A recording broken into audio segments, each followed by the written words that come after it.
Every executive, every person in the workforce, they're retooling their whole toolkit around AI. I think AI is helpful, but I have not seen it be successful as a standalone. How would you encourage someone to utilize artificial intelligence to speed up their process, to save time, but at the same time balance that with an authentic, genuine voice? Yeah. The second you sound like everyone else, no one wants to pay attention. That you're surrounded by other executives, where are they at with artificial intelligence? Do you feel like they're excited? Do you feel like they're still a little intimidated? Just about every exec that I talk to knows that AI is part of their future.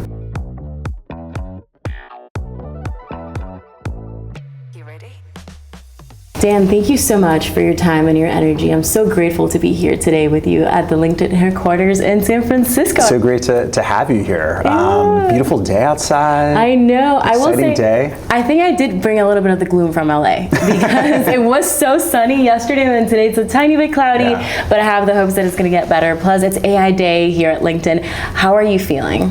Feeling great. I'm excited because today is a day where we're going to talk about a whole new bunch of product launches that we're really excited about that are very AI powered, and we've got a number of creators here at headquarters, so it's just going to be awesome. Absolutely. Dan, I know that you've been at LinkedIn for nearly 2 decades and you've scaled massive businesses. You've led such growth for LinkedIn themselves. I'm just curious to hear a little bit more about your journey as a creator and how that has directly impacted the growth that you've been leading here at the organization and how that naturally translates into the relationships that you've built. How has the journey been for you? What does that intersection look like?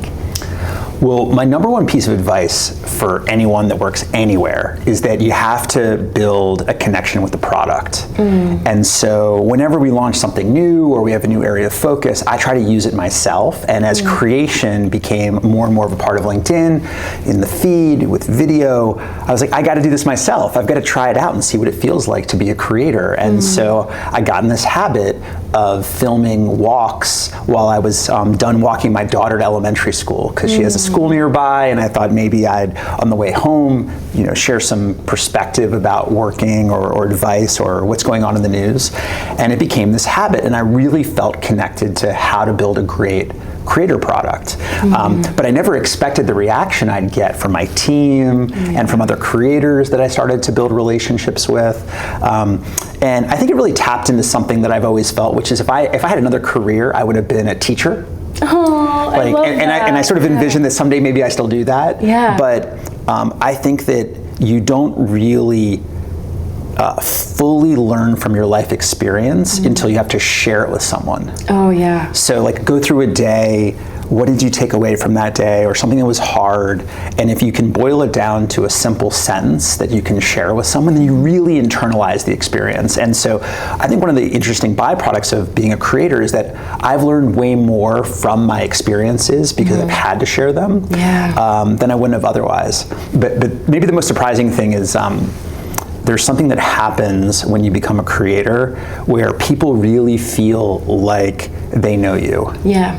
And the way it shows up for me is that oftentimes I will never have met someone before, or I won't have seen them in years, but when I see them, they'll stand closer to me. They'll talk to me like we've been catching up every week. And the truth is that in some way we have, because they've been watching my videos and they've been connecting with the content. So it allows you to build this relationship with your team or your customers in a way that I think is really special. Well, at the heart of relationships at the heart of business, I think, is relationships. So much of business is based on how people work together and collaborate, or choosing to do a partnership together or a deal or work with a customer. It has so much to do with relationships, and the foundational element of relationship is trust. You need to have a common goal, and you need to have trust. And I think trust is hard to come by these days. It's getting harder and harder to know what to trust, who to trust. And even if you see something in the digital world, is that real? It's a question we're all asking ourselves. So anything you can do to build trust with people is going to help you, and it's going to help them. It's going to help you do work together. So I think that we're entering an age where trust is even more important. And one of the ways that I think is the easiest way to build trust is to share an authentic point of view. Like, here's what I experienced, here's what I learned from it. What is authenticity for you? Let's start there, just because I feel like when we talk about being authentic online, for me, for example, I go into this headspace of, okay, I have to be a hyper version of myself, like a completely different version of myself that's slightly more, I wouldn't call it performative, but for me, it does feel like, okay, camera's rolling, I'm gonna go ahead and do the thing that I would do, but with kind of like a little voice in the back of my head of, I'm gonna be perceived. For you, especially for executives, what does authenticity look like online? I mean, it's such a great question. Honestly, I think it's one of the things that many executives struggle with because they're being encouraged to be more public, to be on platforms like LinkedIn. I mean, there's so many executives that I talk to that are asking me for advice on how do I show up on LinkedIn successfully, and one of their concerns is, do I have to put on a face? Do I have to, act like everything is a press release? So I think there are a few things. I think the first thing is I learned something early in my career at LinkedIn that the best version of a leader is where there's no difference between the personal them and the professional them. It's just you showing up at work. And so I try to create in a way where if you met me in real life, you would feel like the me you met was the same as the me you knew from my videos, right? It's like, oh, that's the same person. And I think sometimes people are surprised by how similar I am relative to the content that I produce. But I think it's really important. I think the one adjustment is that I often ask myself, I want people to know how I feel about a topic, not just what I'm saying about a topic, but how I feel. And when you're going through a screen, sometimes you just need to amp it up a little bit for the emotion to come through. And if the emotion could be curiosity, it could be excitement, it could be sadness, whatever it is, you need to bring it forward a little bit so that people see it, because I don't think emotions communicate through a screen as easily as they do in person. Oh, yeah, 100%. And I think this is a great point too, because every person that I've asked this question to has given me the same of like, well, you just have to like keep it cohesive and keep it just the same across the board. But I feel like, to your point, is it's not the same when I'm here in person looking at your outfit, your energy, your demeanor and whatnot. When we're on video, we're limited by a screen, and so we have to like accentuate it just a tiny bit more. So I like that perspective. It's refreshing. It reminds us that at the end of the day, we do have a responsibility to show up for our peers and our audience and our coworkers online in a similar way than we do in person, had they had a chance to just spend time with us. Can I add one more thing? Yeah, absolutely. Well, I think some people ask me, how many takes did it take? Like that's a common question. And my experience is that usually my second take is the best. In my first take, I'm still thinking what I want to say, because I don't script out my videos. I kind of make the points in my head. I kind of know I want to say this and then this. And so the first video, I'm usually still kind of wrapping my head around what I want to say. By the second video, I have most of that sorted out. By the third one, I sound like I've done it too many times. I love and so that. I really, and I'm still a little imperfect in the second one. So I like that second take as my best take. I love that. A little imperfect, a little more human. Yeah. So I love that. I was going to ask too, now that we're into that topic, I would love to hear what your creative process is like when you're coming up with your videos. So you as a creator, do you feel you show up a little bit more intuitively than you do a little bit more analytical? Because I'm a hybrid of a creator. I like dividing them into intuitive creators, analytical creators, and hybrids. I like having an outline and then going off of that. However, I know there's people that, like I have friends of mine who go viral every single day because they just whip out their phones and they're just so in their energy, so tapped in that you can kind of feel that inspiration through video. Then there's others, like my friend Chloe, who is a LinkedIn creator as well, who is incredible at making content. And I know that she goes through a very rigorous process and creative process itself to put one of her masterpieces together. So I'm curious to hear, what does a creative process look like for you? Well, I think it's so interesting that everyone has their own style, and I think all of the content is pretty different. So I think the question is, what style gives you the best content for you? For me, I'm looking to be relatable. I'm looking to share an insight, and I want everything to feel comfortable. Like that's sort of my affect. And so what that typically means is, I'll be in a meeting and I'll have a thought about some insight that either I just experienced or something I learned or something that I read about, and I'll have that like kind of swirl in my head for about a week. And I'll know that I'm ready to shoot the video when I can boil it down to one phrase. Like, this is the idea. And normally then when I start the video, I'll make sure that that phrase is near the front And then I have that phrase, I have a story, and I have a close. So that's really like the simple format that I use. But the way I'll know that I did a good job is people will repeat the phrase to me in the comments, right? Yeah. And it's almost like they found it. Like I kind of landed the point, and it was the point that stuck with them, and they're just sharing back that, oh, I got it. Like I've seen that. I totally get what you're saying.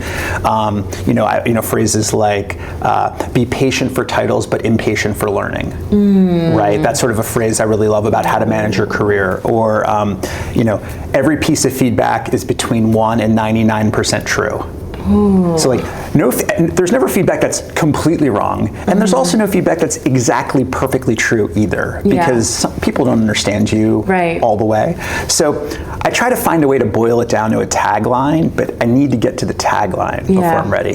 That's a great storytelling advice for people in general. It's like, what is a takeaway? What do you want people to walk away with? And that's even for my keynotes. I'm like, when I try to overcomplicate it, and we face that expert's blind spot of we have the subconscious understanding of our craft, but then when we talk to people, they don't, they're at a different stage and stuff. So I want to make sure that I can define what they're getting out of our conversation in one sentence. And I think that that's what good storytelling comes down to. I think we overcomplicate it sometimes with what is a good hook? I know that everyone asks me to grow on LinkedIn, what could be my hook, or what could be my CTA, or this or that. But I really do think that it comes down to what is one, like if you had something to say today that would stick with somebody, and you wanted that phrase to just keep looping in their minds for the rest of the day, I feel like that's a good post right there, whether it has a great hook or not, as long as you can convey a message that it sticks with them, like the whole be patient with titles but impatient with learning. I'm going to take that today, and it's just going to keep looping through my head. That's great storytelling,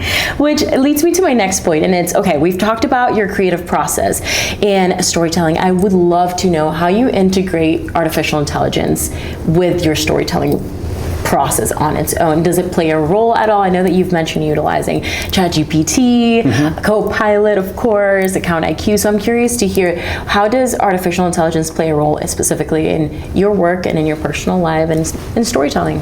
Yeah, well, a number of ways. I think that every executive, every person in the workforce, they're retooling their whole toolkit around AI, because there's so many different ways we can improve how we do our work. If I look at some of the things that I create, they are trying to make sense of a complicated world. Tariffs, AI launches, new regulation. A lot of what I try to do in my job is I need to understand how these things impact LinkedIn, and then I find it valuable to share that with members on the platform so that they can understand how they may want to think about it.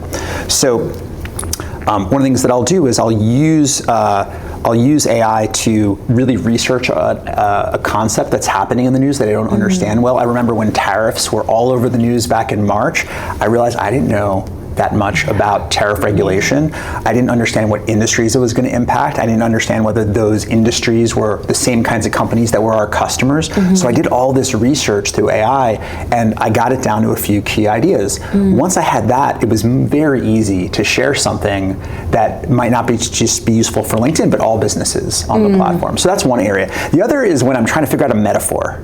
And I'm like, I have this idea and I have a point, but I can't figure out an example that's relatable. So help me come up with some examples that I can weave into my storytelling. So those are two ways.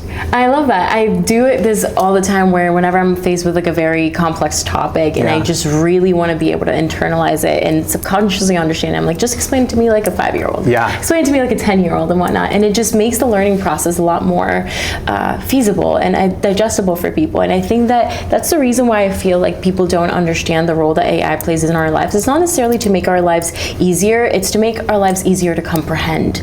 I feel like the world as a whole is just already so complicated. Every single day that we wake up, we're fed so much data through our eyes, through our ears, through our emotions, that at the end of the day, all I want to do is to be able to understand what are tariffs and what industries are they impacting. Does it matter to me? Does it not matter? Exactly. And so I think that had more people see it from that perspective, I feel like they would be less intimidated. And just... Well, can I add to this? Absolutely. Because I think you're bringing up an important point, which is, I think AI is helpful, but I have not seen it be successful as a standalone.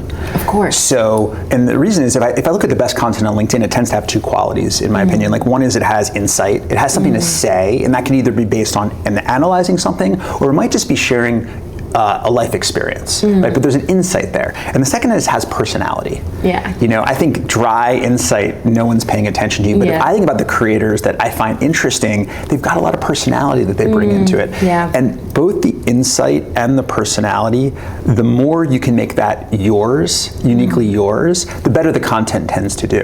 Yeah. So I think it can be this foundational toolkit, but it has to be something that feels directly related to who this person is as a human being and what's their life experience. 100%. I want to hear your post in my head with your voice. Yeah. Like I want to be, even when sometimes I'll be a little bit less polished on LinkedIn, my friends are like, are you sure you want to say that like that? I'm like, yeah, I do, because at the end of the day, I know that my people, the people that are meant to buy my services, to collaborate with me, the brands that are actually interested in what I stand for, they will vibe with that energy. I know that I have my brand guidelines and my boundaries, but at the end of the day, if I want to add a little meme to my post or a little tagline or like a fun of my dog, most of my viral videos on content strategy and storytelling have my little dog in a little pouch on me, because he's a senior dog, so he's just like always there with his little tongue sticking out, and he's like Andreas coach number 1, Scruffles is coach number 2. I know that they like that. Would people prefer if maybe I was sitting down with a professional camera, like stiff and with a little microphone? Yeah, maybe. But is that me? No. So I don't think they would like it. Yeah, no, they wouldn't like it probably. Yeah. 100%. Now, what do you feel? I want to throw a little bit of a challenging question in there. Okay. So when it comes to our voice and specifically artificial intelligence, do you have any worry that at some point we're all going to sound the same? And if not, how do we plan on combating that? How would you encourage someone to utilize artificial intelligence to speed up their process, to save time, to help them with their creativity, and to focus on the things that matter, their Stoner genius, but at the same time balance that with an authentic, genuine voice? Yeah.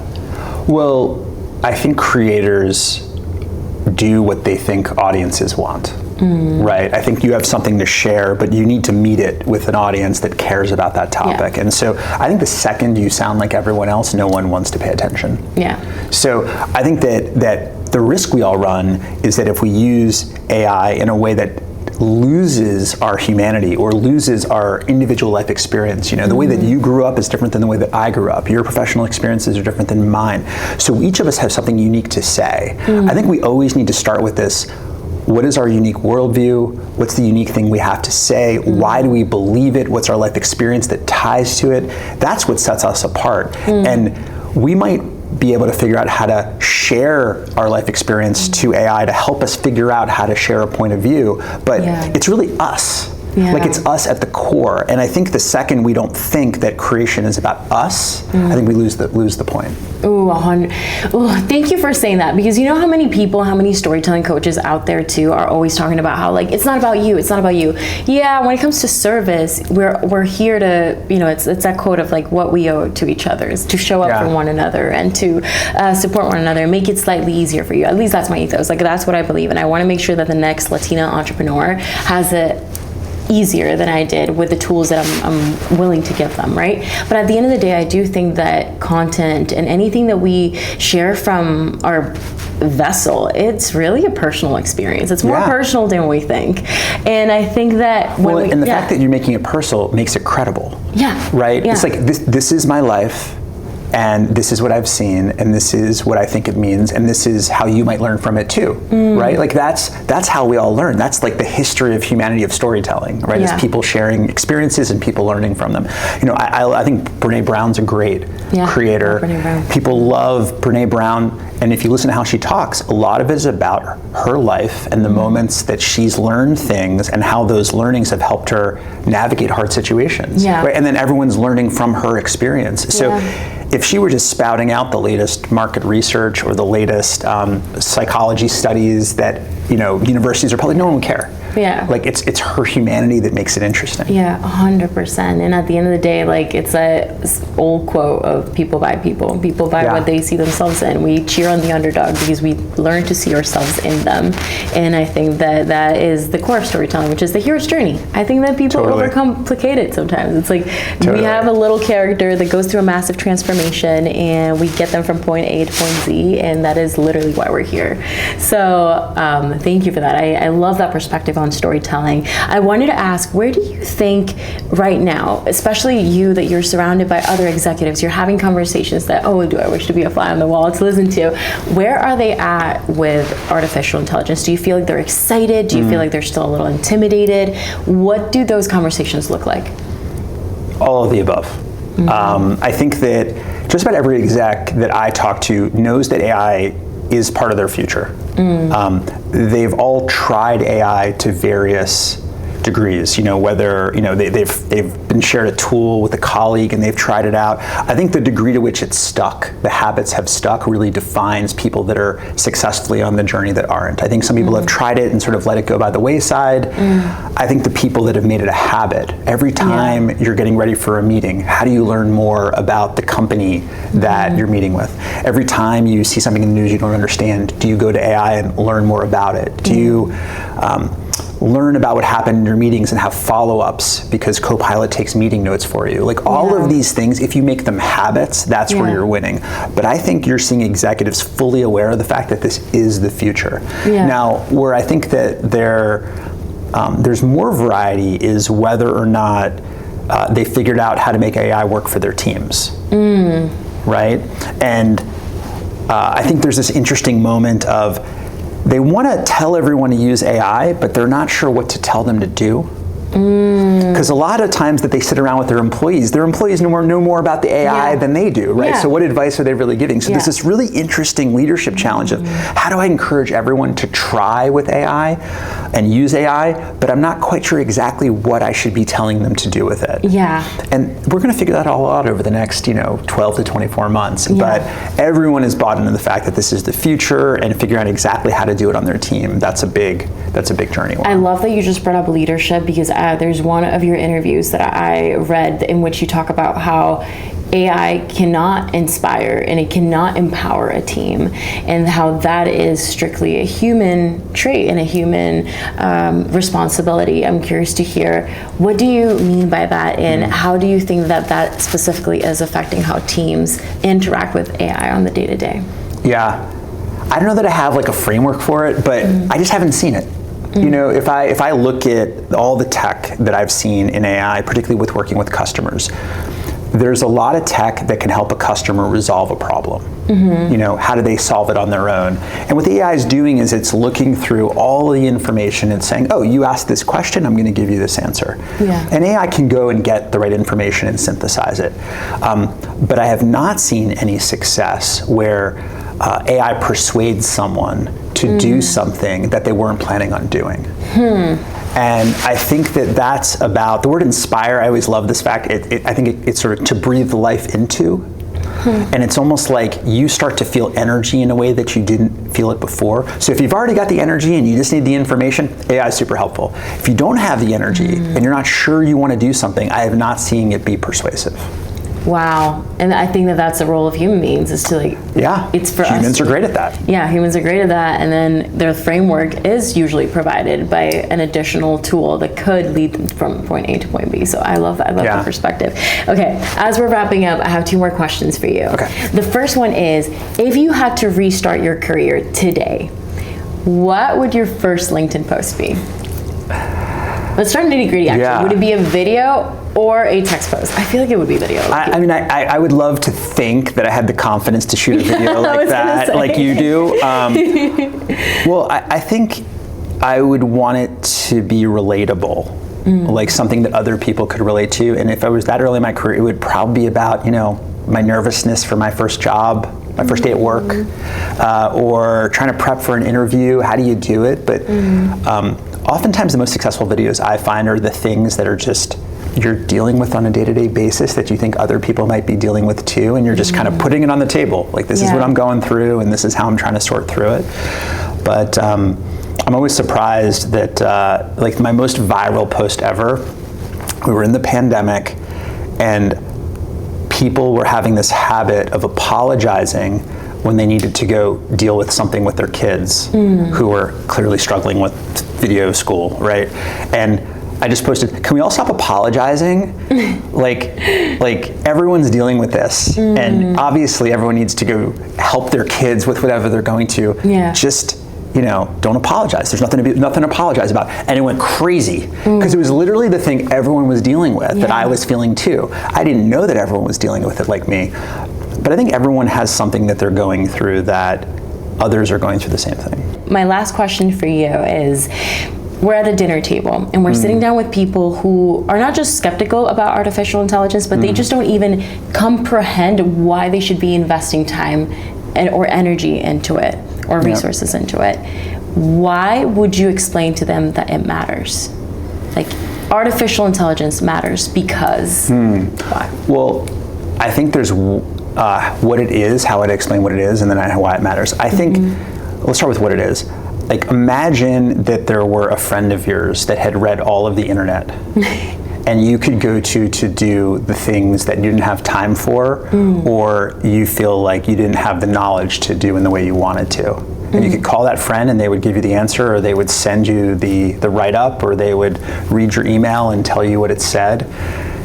I'd want to ask that friend lots of questions all the time. I think that would make my life more focused on the things that I want to do, the things that I feel like I am uniquely capable of. And I think what we're going to realize is that over time, as AI learns more about us, it's going to really feel like that kind of friend that's just super knowledgeable and super capable. I'd want to have a friend like that. Yeah, me too. And then the question is, why is it meaningful? I think that professionally, the number one theme that I think everyone can agree on is that the professionals that embrace AI will tend to outperform the professionals that don't. So you might be reluctant, you might be scared. I think it's an imperative to start to learn and to start to figure out how you weave this into what you do. Because you might sit next to someone that's way more comfortable and fluent in AI, and they might have better work product. That might just be the reality. And so how do we get ahead of that? Yeah, 100%. I wanted to add something to that too, and I think that at the end of the day, the main thing that we're getting back with artificial intelligence is one of, if not the most prized resource on this planet, which is time.